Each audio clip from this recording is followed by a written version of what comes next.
It's Friday, August 23, 2019, and this is Globespan 24x7 News. My name is Samuel Suknanan, coming to you live from Georgetown, Guyana. Here are the major headlines for today. Still no decision from GCOM on house-to-house registration. Countrywide public opinion poll on elections this weekend. Government monitoring Amazon forest fires, calls for international action. Felix maintains Haitians not involved in trafficking and smuggling. Kaisuku to establish museum and heritage park at Iflut. We begin tonight's newscast by telling you that the Deputy Chief Executive Officer of the Chadijagan International Airport, CGIA, was today slapped with a sexual assault charge for kissing an airport employee without her consent. The decision to charge the CGIA Deputy CEO came from a recommendation made by the Director of Public Prosecution, VPP Shalimar Ali Haq. The DPP's advice was sought by the police. The court heard that Andre Kelman, 54, allegedly committed the act on July 30 in an office at the airport. It was alleged that on the date in question, Kelman held the woman in his office and forcibly kissed her on the mouth. The woman reported the assault and was soon after removed from the workplace and her security passes confiscated. Kelman was sent on leave while investigations were conducted. The accused, who was represented by attorney Glenn Hanneman, pleaded not guilty to the charge and was released on $70,000 bail. The matter was transferred to the Chief Magistrate Anne McLennan. Kelman is expected to return to court on August 29, 2019. While all commissioners appointed to the Guyana Elections Commission GCOM have found consensus that elections must be held at the earliest possible time, no definitive decision has yet been taken on the house-to-house registration process, although the commission has met for the second time this week. The details in this report. I hate to disappoint you again this afternoon, but we have not reached any meaningful decisions this afternoon. I can't even say that the discussions were meaningful, and that's as far as I can go. What are the major sticking points as of now? Hold on. I wouldn't. Long, tiring, it is clear. It is clear that no the delaying tactics continue, and that has stymied any developments that we could end have. is in sight right now. Yes, but We meet again on Tuesday. what did you seek to discuss today? That is, I prefer not to divulge sought that to to this point. discuss going to You know what? elections You know what? short as possible. You know what my position is on this. There's public. They are public. There's nothing new that I need to say. We need to have elections in a timely manner. Exactly. That is the bane of all of my discussions today. GCOM Commissioner on the opposition side says Gunraj. On the contrary, Commissioner on the government side, Vincent Alexander, said the commissioners are discussing a way forward and the usability of house-to-house registration in a timely manner. The public is none the wiser. The public needs to know where we are at in terms of something definitive. The extent to which we do not have something definitive, it's like if we only add in yeast to the ferment. Is there another meeting soon in Houston? Tuesday, Tuesday? by which time certain proposals are to be submitted. Like By what? whom? All commissions are free to submit proposals in relation to the way forward, in relation to how we respond to the Chief Justice's ruling. The proposals are specific to the house-to-house registration. The proposals are specific to a response to the Chief Justice's ruling, which includes house-to-house registration. They meet again on August 27. For Globespan 24x7 News, I am Kippany Jordan. Thanks, Kippany. Some 300 to 400 Guyanese poll agents are set to take part in a countrywide opinion poll starting on August 23 throughout the weekend and facilitated by the Turkine Research and Polling Institute. The polls will obtain views on several issues, including the current political climate and elections in the country. Kippany Jordan has that report. At the end of the polling process, preliminary findings will be provided and a report will be submitted to both the opposition and government by August 26. That is the aim, and we will have to incorporate that in the final report on whether certain areas were underrepresented or not. That's any proper survey should say that in terms of whether there were any areas missed, if there was any difficulty that we couldn't get into certain areas and things like that. That sometimes happens, unfortunately, and so that's why it's good to have tracking polls continuously so that if anything is missed out on one, we can get it on another. To announce the plans, TRPI's consultant, Dr. Kirk Maiku, said the poll is being conducted primarily on the Institute's own initiative. He is of the view that the current situation in the country warrants a survey of this nature. Additionally, the polls will focus on popular support of varied political figures, potential and prospective presidential and prime ministerial candidates, and parties impacting the nation. Dr. Maigu intends to meet with both the opposition and government officials before the polls officially begin. It's important in a democracy that the people's views are taken into account. So this is to ensure that popular opinion can be taken into account by decision makers, so they have some gauge to know that whether what they're doing finds national support. Well, maybe they might be talking to their political supporters, and everyone might be saying, "Great, you all are doing the correct thing," but we don't yet really know what the country as a whole thinks. The TRP was established in 1990 by Professor Dr. Betaram Ramharak, a Guyana-born American. It conducted its first poll in Guyana in 1991 and claims that it's not aligned with any political party. The foreign-funded poll will be supervised by Dr. Kirk Maigu and will include all ethnic races and political preferences through face-to-face interviews. For Globespan 24x7 News, Kippany Jordan. Thanks again, Kipani. The People's National Congress Reform, PNCR, claims that crime has reduced significantly under the APNU plus AFC coalition government, stating that Guyanese now have confidence in the security forces. PNCR Executive and Minister of Citizenship Winston Felix declared today during a press conference that narco-trafficking, gun-related crimes and human trafficking was more prevalent under the PPPC rule. The PNCR is proud that in just 4 short years under the APNU plus AFC, Guyana is finally moving in the right direction. Serious crime has been reduced to over 3,600 incidents in 2014 to just under 2,700 incidents in 2018, a decrease of 25%. The Guyana Police Force has been expanded and given the resources and training they need to fight crime. Unlike under the PPPC, today crimes are being solved. Despite these statistics, however, there is a general perception that crime has not reduced and continues to affect many communities across the country daily. Felix, a former police commissioner, responded saying that crime is an ever-present feature, in every society, but it is the responsibility of government and stakeholders to monitor it. Any among the statistics is how the individual feels about crime, their perception, how they receive the report of a robbery or a robbery murder. That is what creates the perception. And I'm saying that to tell you this, that on the one hand, we must have the stats, because the stats will compare different periods. What I can tell you now is that the robberies which were occurring at a certain time are far less now. If you have 1 or 2 bad robberies in this period, I'm saying to you that I woke up some mornings and there were 5. The minister said the coalition government will continue to invest towards building a more efficient law enforcement body and work to put measures in place to prevent crime from happening.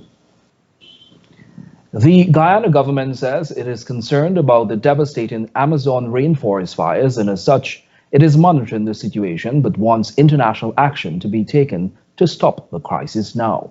More details in this story. The Amazon rainforest is burning at a record rate. Early this month, Brazil declared a state of emergency over the rising number of fires in the region.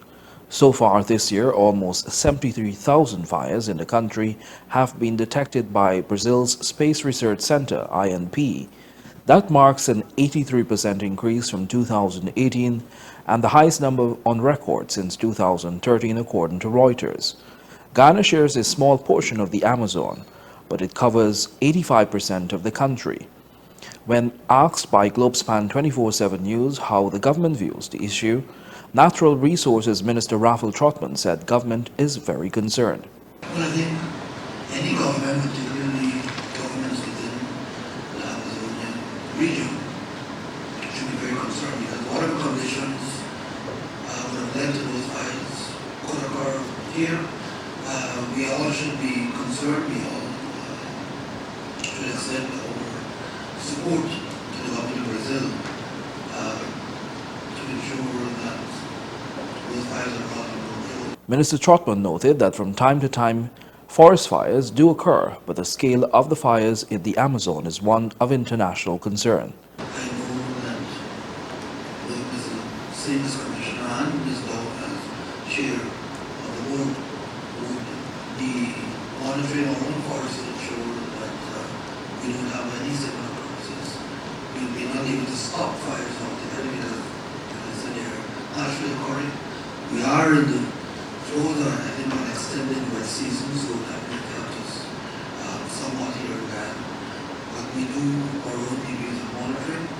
Thankfully, we have good satellite coverage of our forests on our many always, so we'll be able to spot if there's anything that causes of concern. The Brazilian President Jair Bolsonaro has accused environmental groups of setting fires in the Amazon as he tries to deflect growing international criticism of his failure to protect the world's biggest rainforest. But environmental activists said his comments were an absurd attempt to deflect attention from the problem of poor oversight and tacit encouragement of illegal forest clearance. The Amazon rainforest is a major source of oxygen for the world. For Globespan 24x7 News, I'm Samuel Suknandan. The historic City Hall building will soon be restored to its former glory as Georgetown Mayor Ubaraj Narain disclosed that a subcommittee has been established to look at the restoration work. The details in this report. The City Hall Restoration Subcommittee will be headed by Mayor Narain, who stated that the project will be a collaborative effort between the council and business persons in the community.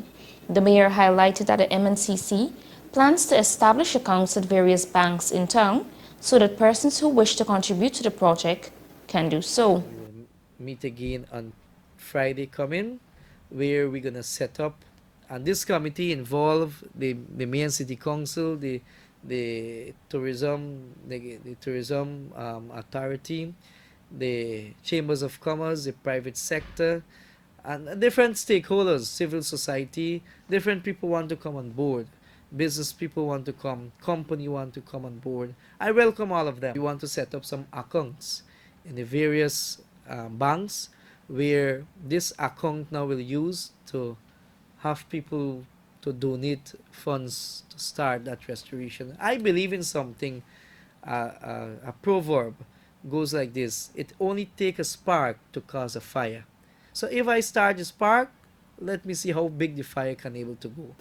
Mayor Narain revealed that several overseas donors, local Guyanese and persons in the Caribbean have also expressed their interest in the project.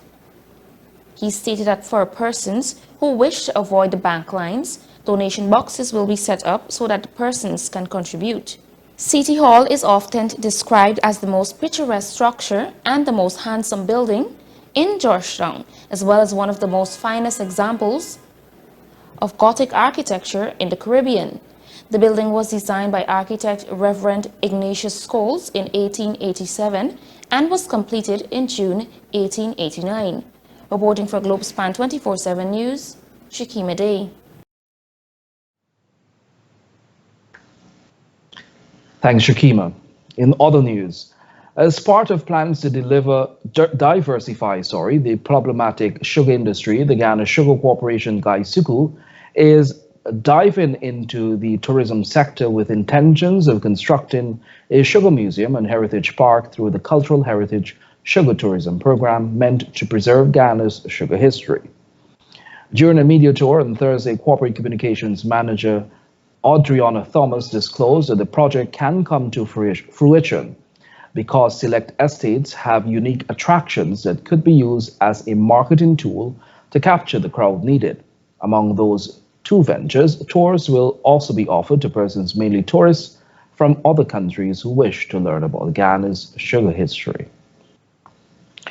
Meanwhile, the issue pertaining to the high influx of Haitian nationals coming to Ghana has been described as hysteria, being peddled by sections of the media, as Citizenship Minister Winston Felix maintains that these foreigners have not been found to be involved in trafficking in persons or people smuggling. Here's that story. In addressing the weekly PNCR press conference today, Minister Felix noted that while other foreigners are found to be involved in trafficking in persons here, no law enforcement agencies have found any evidence of Haitians being involved. That in none of these cases have we found one Haitian, not one, being smuggled. Not one being involved in human trafficking, not as a victim, neither as a perpetrator. One local newspaper had reported that from January to July, more than 8,600 Haitians arrived in Guyana, but there is little record to show that they left these shores, something that Felix admitted to. Instead, the minister told sections of the media that thousands of Haitians are leaving Guyana at several unofficial crossings to neighboring Brazil. Felix claims that the illegal movement of persons across borders was not new to Guyana. But opposition leader Barrett Jagdeo said his party was concerned with the fact that the minister and government at large have brushed aside the issue without trying to find a solution to it. Jagdeo's PPPC has alleged that the government might be involved in these Haitians coming to Guyana and suggested that their names would be included in the ongoing house-to-house registration exercise.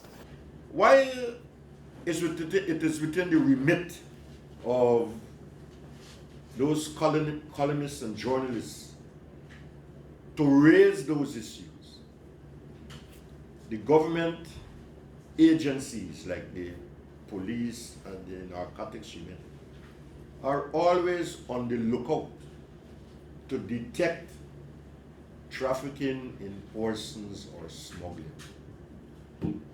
We have not detected Haitians, we have detected other nationalities. Earlier this month, Felix, a former top cop, had confirmed that for the year, more than 8,400 Haitians arrived, but government can only account for a little more than 1,100 leaving. In 2013, 188 Haitians arrived in Guyana with 99 departures, and in 2014, 227 arrived and 113 departed. But in 2015, there were 770 arrivals and only 136 departures. In 2016, 722 arrivals with 451 departures. In 2017, 3,515 arrivals and 291 departures, and in 2018, 1,237 arrivals with only 85 departures. For Globespan 24x7 News, I'm Samuel Suknandan.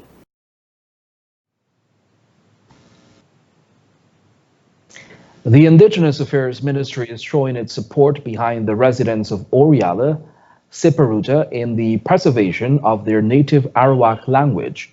According to the Department of Public Information, DPI, the language revival was initiated by the residents in the Region 6 indigenous community after a visit from linguists who researched their native tongue. While on a visit to the region, Minister within the Ministry of Indigenous Peoples Affairs, Valerie Garrido-Lowe, committed to supporting the revival of the Arawak language. Apart from the tutors, the ministry will also print simple lessons and Arawak phrases, as well as provide Arawak dictionaries to the communities. There will also be a music competition in the village and other villages as part of the nationwide observance of the International Year of indigenous languages. Guyana is home to hundreds of Arawaks and their ancestors who settled here over 3,500 years ago. Trans-Guyana Airways partnered with KLM Royal Dutch Airlines to launch a new route to Amsterdam, the capital city of the Netherlands, through Suriname. More in this report. Starting on September 1, Trans-Guyana Airways, in collaboration with the KLM Royal Dutch Airlines, will be offering flights to Amsterdam in the Netherlands. This new route was today introduced to connect Guyana with other parts of Europe and international destinations in China and India. The flight will be leaving the Eugene F. Correa International Airport to Johan Adolf Pengel International Airport in Suriname to connect with KLM's flight to Amsterdam's International Airport, Schiphol, the 11th busiest airport in the world. Commercial manager of Trans-Guyana Airways, Alexandra Correa, stated that the flights will begin 2 times per week, but is expected to increase. She further noted that the business community will benefit majorly from this new venture, and with the oil and gas sector rapidly increasing, business owners can connect with international clients. The flight will start twice a week on Sunday and on Monday, but we anticipate that this will expand very quickly. We anticipate that the major beneficiaries will be business people traveling between Europe and Asia, specifically India and China, and Guyana. We expect that the companies in oil and gas, construction, mining, and other sectors that have significant business interests in Guyana but are based in Europe and Asia will be just as excited about this route. KLM's commercial division country manager, Martine Brock, outlined that the company is happy to partner with TGA to expose Guyana to other international parts of the world. According to Brock, the company, which will be celebrating its 100th anniversary in October, prides themselves in providing safe and affordable flights to customers, with focus being placed on time performance. KLM is a very old airline. It's very safe airline, and that's actually what we stand for. We have our safety standards very high. We're reliable. Visas will be required since the flight will not be passing through the US. To make tickets, this will be the fastest connection from Guyana to Amsterdam, which has 12 hours of traveling time. Reporting for Globespan 24x7 News, Shakima Day. Thanks, Shakima. Join us after these messages for more news. We would like to ask all of our faithful viewers to kindly like and follow Globespan 24x7 Facebook page and subscribe to Globespan 24x7 YouTube channel to receive up-to-date notifications of when we are live. Globespan 24x7 has vacancies for full-time positions such as reporters, newscasters, and news editors. Persons serious about joining a new and dynamic news team are asked to send their application to careers@globespantechnology.com. Amro's Travel Service is pleased to support Globespan 24x7 broadcasts. We provide travel solutions via our 4 locations in Trinidad. Chaguanas at 665-3383, Valpa 645-1604, Port of Spain 625-0800, and San Fernando at 652-4789. Remember, when you travel, Amro's is the way to go. This newscast is brought to you with the kind compliments of Travelspan GT, with locations in Georgetown and Berbice. For all your travel needs, call Travelspan GT at 327-1701, located at Lot 3A North Road, Georgetown, between Camp and Wellington Street. In Rose Hall, call 337-4287, and in New Amsterdam, call 333-6230. Call Travelspan today. Thanks for staying with us. We'll now take a look at our regional and international news. Regionally, the government of the Bahamas has suspended issuing visas to Haitian nationals until further notice, according to a report from the Caribbean Media Corporation.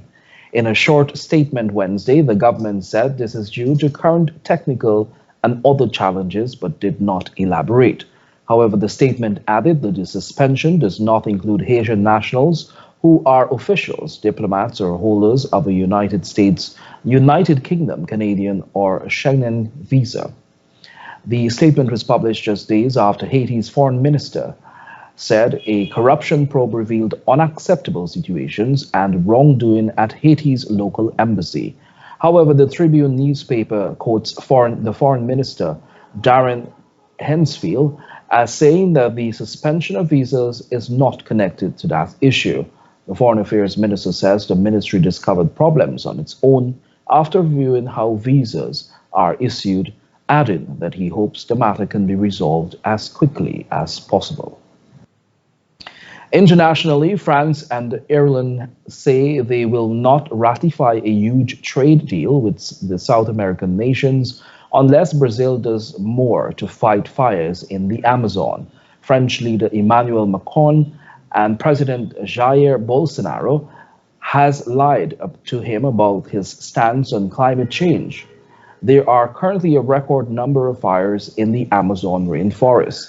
Environmental groups say the fires are linked to Bolsonaro's policies, which he denies. European leaders have also expressed dismay over the fires. UK Prime Minister Boris Johnson called the fires not only heartbreaking, but an international crisis. Open quote. We stand ready to provide whatever help we can to bring them under control and help protect one of the Earth's greatest wonders, end quote, he added. German Chancellor Angela Merkel has called the fire an acute emergency, shocking and threatening, not only for Brazil and the other affected countries, but also for the whole world. We'll now take a look at what's happening in sport.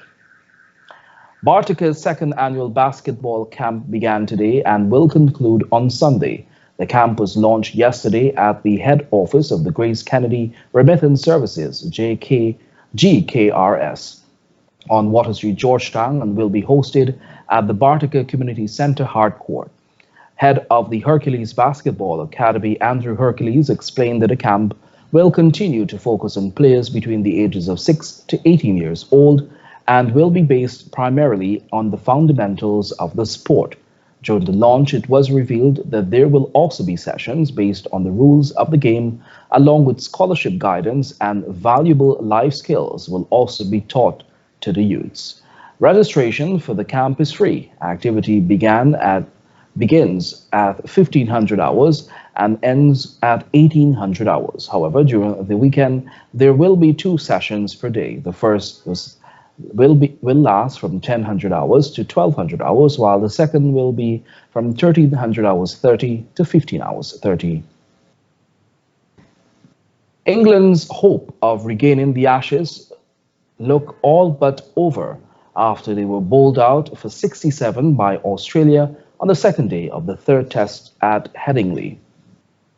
The home side were skittled for their lowest Ashes total since 1948 before Australia moved to 171 for 6 to lead by 283 at the end of a day when 16 wickets fell. Their reply to Australia's first innings, 179, was simply awful. The visitors' bowling was magnificent, but flimsy England were blown away in ideal batting conditions. Pace bowler Josh Hazlewood took 5 for 30, while Joe Denley was the only batsman to reach double figures. His 12 is the lowest top score in an England Test innings. And that has brought us to the end of today's news. Before we go, here's a recap of our major headlines. Still no decision from GCOM on house-to-house registration. Countrywide public opinion poll on elections this weekend. Government monitoring Amazon forest fires calls for international action. Felix maintains Haitians not involved in trafficking nor smuggling. And Guy Suku to establish museum and heritage park at Iflut. Thanks for watching Globespan 24/7 News. On behalf of myself, Samuel Suknandan, the news and technical team. Until next time, do have a pleasant rest of the evening. Goodbye for now.